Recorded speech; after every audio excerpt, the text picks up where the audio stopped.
Hi mga sis, ito pala yung previous hair ni madam. Lumabas na po ang kanyang sumpa at gusto nila po mapagawa kasi magbabakasyon po siya this coming weekend. Napagkasunduan po pala namin na ang paggawa niya sa akin ay color rebond.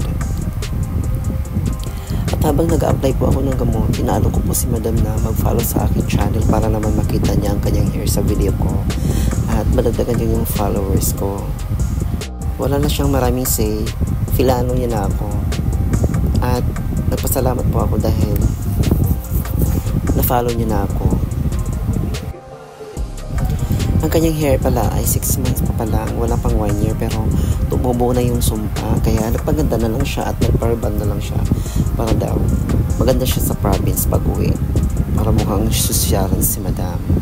Tama yan ma'am, kailangan mo magpa-fresh kasi super haggard ka na sa work. Bigyan mo rin ng time ng sarili mo. Nag-umpisa na nga kami mag-iron. Ang sekreto pala sa pagre-reban mga sis, kailangan manipis po ang kuha ng ating strand ng hair para sa ganun maganda po yung pagka-iron at lutong-luto po sa plancha. At hindi po tayo magkaroon ng backdrop.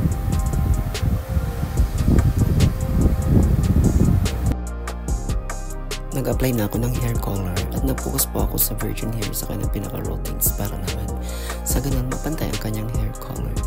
Matapos na nga ang aming session, nag-trim na lang po ako para mamaya mag-blower at magka-iron na kami for the retouch.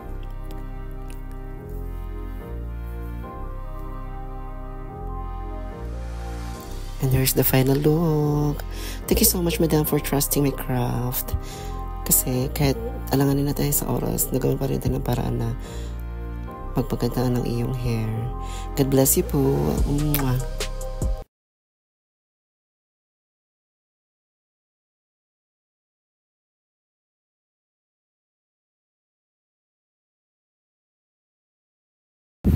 Nag-spray pala ako ng water para hindi tumabang po yung gamot kasi nag-apply na po ako sa routines.